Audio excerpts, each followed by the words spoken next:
السلام عليكم ورحمة الله وبركاته، حبايب قلبي، عاملين ايه؟ يا رب تكونوا بخير وفي احسن حال. النهارده هنبدأ مع بعض يوم جديد وفيديو جديد، اتمنى ان هو يعجبكم. بس قبل ما نبدأ نقول بسم الله والصلاة والسلام على اشرف خلق الله. فيديو النهارده سهل وبسيط، هنحضر كده الغدا مع بعض. هنعمل سمك مقلي ورز صيادية. تعالوا نشوف الفيديو ونشوف هنعمل ايه. انا اتأخرت عليكم معلش بقى في الفيديوهات عشان كانت في ظروف في البيت، وفاة حماتي ربنا يرحمها، وكنت بوضب بعمل توضيبات في الشقة. بس اللي جاي احسن ان شاء الله، وهصور معاكم كتير. يلا نشوف الفيديو، بس اتمنى ان انتوا تشجعوني. اتمنى بقى من المتابعين اللي بتتابعني شجعوا القناة وحطوا سبسكرايب للقناة ولايك للفيديو.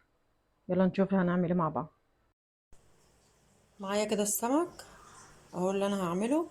هغسله بقى وانضفه كويس، وبعدين هنشوف هنعمل ايه مع بعض.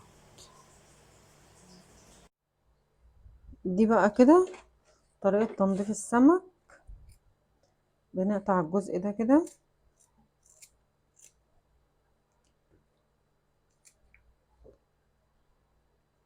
تشطفوه مكان ما انتوا جايبينه، وبعدين تبدأوا تنضفوه وتضيفوا له بقى ليمون. تغسليه بدقيق اللي انتوا عايزينه عشان يضيع ريحة الزفارة شوية.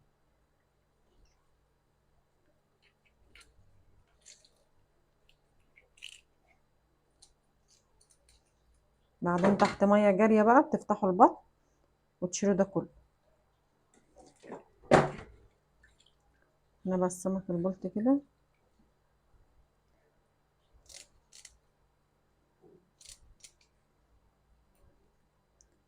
يتشال من هنا برضو كده بالشكل ده بالراحة. هي شوكته بتبقى تخينة شوية.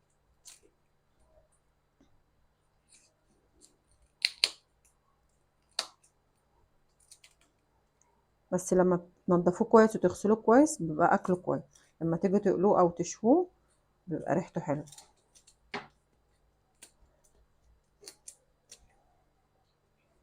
ونشيل الجزء ده كده، نجيب حرف المقص عشان ما تكسرش منك. تتنى عظمة الشوكة كده وبعدين تشيليها بالشكل ده. تجيبها من عند الراس، تغز المقص كده.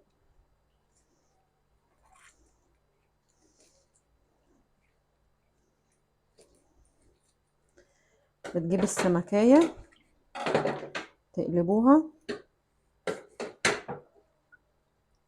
بصوا عكس القشرة اهي، دي ممكن تتشال بالايد. تجيب السكينة وبالراحة كده حتة حتة، تشيلي بقى القشر اللي فيه كله كده. دي طريقة تنظيف السمك. بعدين تنضفوا بطنه وتشطفوه وتحطوه في ليمون في دقيق. كل واحد يغسله حسب الطريقة اللي بيغسله بيها. تحاسبوا صوابعكم كده وتقشروه بالراحة بالشكل ده.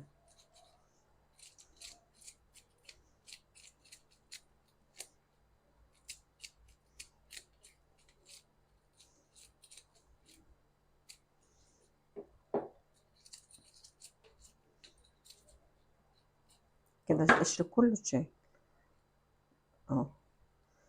تفتحوا المية، نطلع بقى الحاجات اللي في بطنه دي، بيبقى جنب الكيس او اي حاجة عشان الحوض. بتشيل الزفرة بقى دي اللي في بطن السمكة كلها.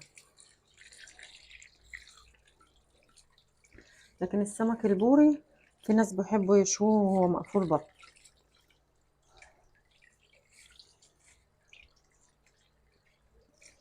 شفتوا الحتة اللي هي عند الشوكة دي كده؟ لازم لو انتوا عندكم فرشة سنان عاملينها للسمك تبقى فرشة جديدة نظيفة لسه جايبينها، تمسكوها كده وتدعكوا بقى السمار اللي باين ده. هو بالصباع بيطلع برضه، بس الفرشة احسن بتكحت اي حاجة.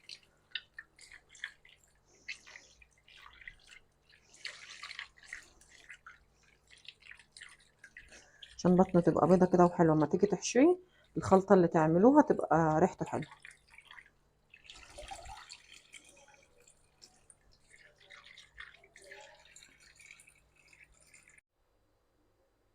كده معايا هنا السمك اهو، غسلته ونضفته كويس وشطفته. هنا بقى معايا التمليح بتاعه، الخلطة اللي انا هملح بها السمك.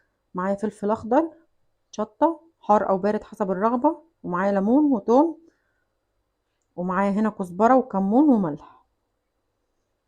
هفرم بقى الحاجات دي في الكبة واوريها لكم ونشوف هنعمل ايه مع بعض. هنا كده فرمت اهو التوم والفلفل الشطة بالشكل ده. اقلبهم بقى مع بعض تقليبة كويسة قبل ما اعصر الليمون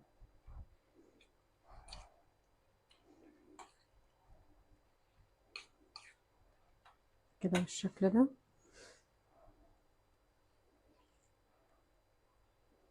هعصر بقى الليمون عليه.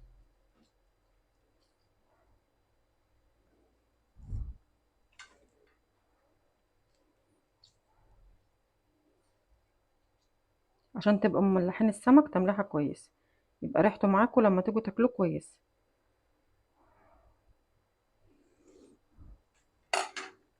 اللي حابب بقى يحط على الخلطة دي خل يحط معلقة صغيرة بس.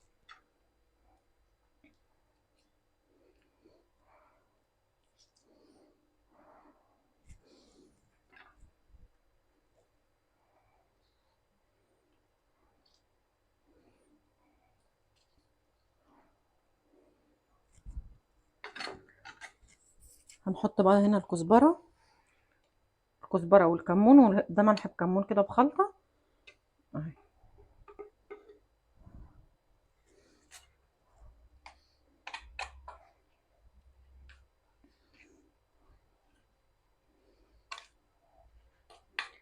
كده نقلبها كويس، ندمج كله مع بعضه.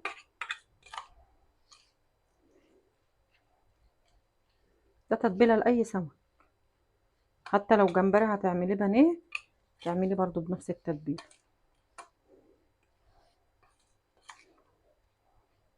او سمك مرجان اي سمك.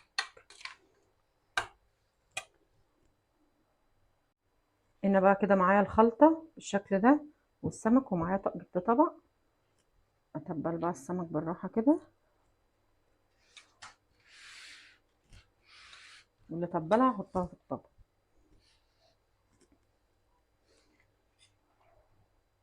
اللي عايز بقى يشقه مثلا من هنا كده بالسكينه، بس انا ما بحبش اعمله.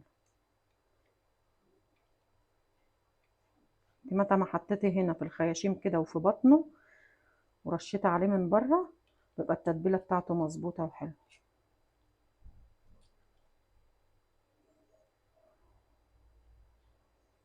من بطنه كده ملحوه كويس.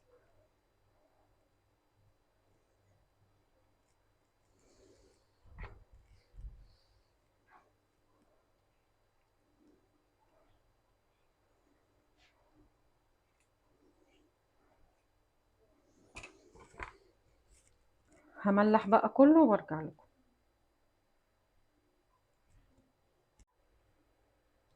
كده هو ملحت السمك بالشكل ده بالخلطة كلها. هسيبه بقى شوية لحد ما اجي اقليه وبعدين اوريهولكم. جبت كده حلة على النار واحط فيها زيت عشان اعمل رز الصيادية بتاع السمك. معايا كده بصل مقطع،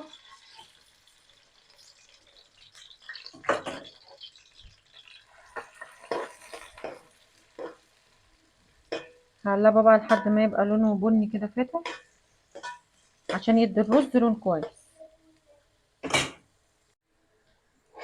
هنا كده البصل بدأ ياخد لون معانا، هقلب فيه بقى عشان ما يتحرقش لحد ما يبقى اللون اللي انا عايزاه واضيف له الرز.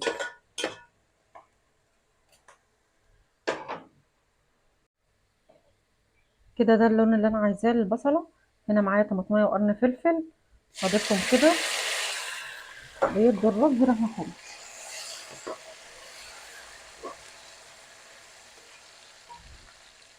هديلهم بس تشويحه كده مع البصله دقيقه واحده وبعدين هضيف الرز.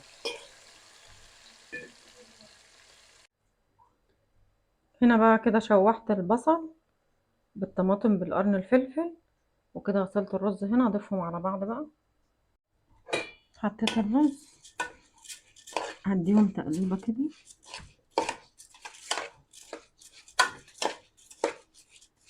قرن الفلفل والطماطميه دول بيدوا الرز ريحه جميله قوي.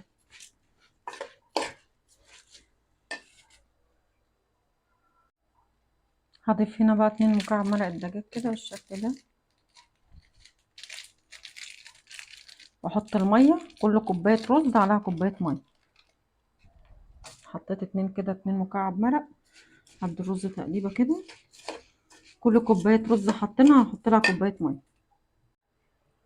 هنا كده بقى ظبطت الميه بتاعه الرز وملحته كويس ودقته عشان يبقى الملح مظبوط. هسيبه بقى لحد ما يغلي وبعدين هدي النار عليه. ده كده الخضار بتاع السلطه، هغسله بقى واعملها.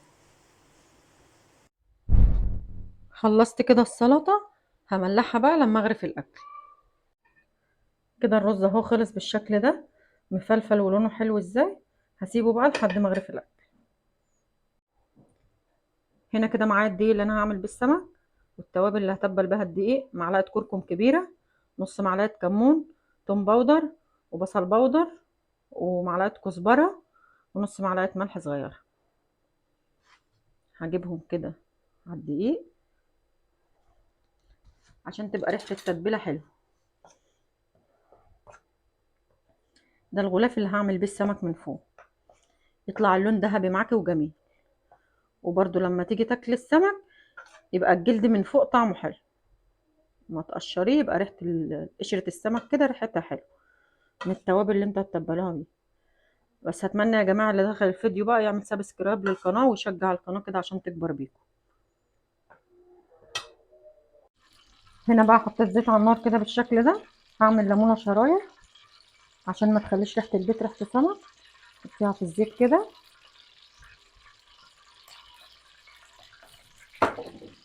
هنا بقى هتبل السمكه بالشكل ده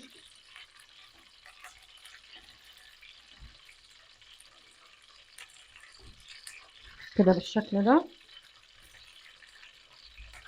نتبلها كويس وننفضها قبل ما نحطها في الزيت عشان تنطر اي دقيق زياده عليها بالشكل ده كده.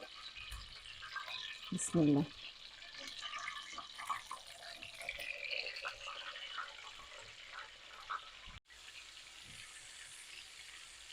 هنا بالشكل ده بتلف السمكه في الدقيق كويس وبعدين ننفضها كده.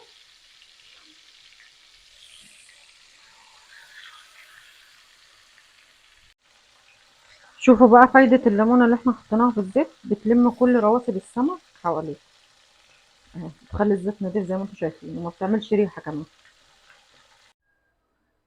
خلصت كده السمك اهو وعرفت الاكل للغدا. اتمنى ان الفيديو يكون عجبكم، واتمنى يدخل القناة يعمل سبسكرايب للقناة وشير للفيديو. مع السلامة.